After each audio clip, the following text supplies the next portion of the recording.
Is there a bogeyman lurking around every schoolyard, on every playground, on every teenager's smartphone? Well, it seems that's what the media would have you believe about bullying. But is the uproar over bullying a new kind of witch hunt? If someone cries bully, could another child be arrested and put on trial without any evidence? Yes, it happens. This is a true story of a teen falsely accused of bullying. He was dragged to court on serious offenses that carried jail time. But the authorities never verified a word of the boy who cried bully. The police did no investigation. They just ambushed my son with 5 serious charges. Here's me on the phone with Toronto Police Detective John Duarte. Your son and 2 other friends of his have been torturing him and telling him that he has to fight your son outside in the field. And looks like we have quite a situation of intimidation and harassment going on at the school level, and unfortunately it involves your son. Really? Have you verified this but what his statement is? What do you mean by verify? I don't have to verify anything. Have you spoken to anybody besides him? No.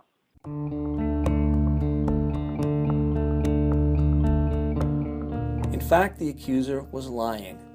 He sucker punched my son in gym class, but ended up losing the fight.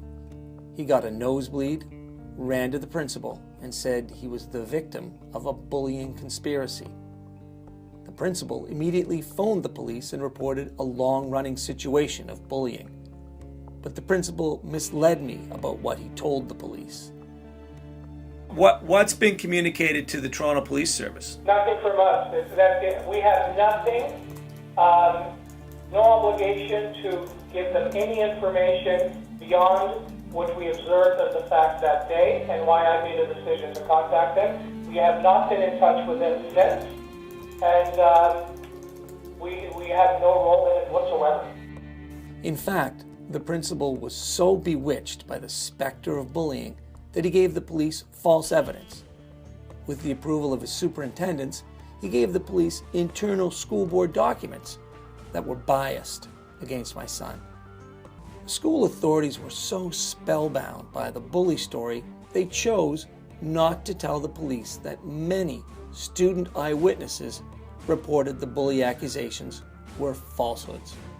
And the police didn't care what I told them. So you see, this is how the bully hunt is criminalizing childhood.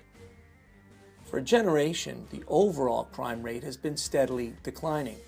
But suddenly, in the last few years, one rate has drastically jumped. A 54% increase in parents phoning the police to have kids charged with criminal harassment. That's the bully hunt. Media stories of epidemics of bullying are often full of falsehoods and can't be verified. There's no evidence of an epidemic. In fact, kids are safer than they've ever been. The kids are all right. It's the grown-ups that are the problem. Sensationalistic media, craven politicians exploit hyper-anxious parents with fears of bully bogeymen. To hunt the bogeyman, they're creating a kind of thought police state where on the merest accusation, a young life can be derailed. Make bullying a hate crime. In this hysteria, people who look like my son are far more likely to be railroaded. You see, I'm white, but my son looks black. Black teens are 3 times more likely to be suspended and 4 times more likely to be charged. After a year of work, we brought an avalanche of evidence to court, and the prosecutor withdrew the charges. But it costs a small fortune to fight the rich bureaucracy that's the thought police.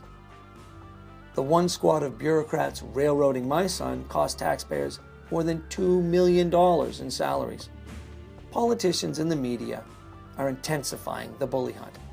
New laws encourage authorities to suspend more, charge more, cyber spy on you, and even raid your house to seize computers and cell phones. The police continue to harass my son with random stops and illegal searches, just like they do with thousands of other teens. Next, they might arrest you because someone cries bully. If you don't like the bully hunt, speak up. Speak up if you think it's time to decriminalize childhood. Speak up if you don't want to lose what they took from my son, your freedom.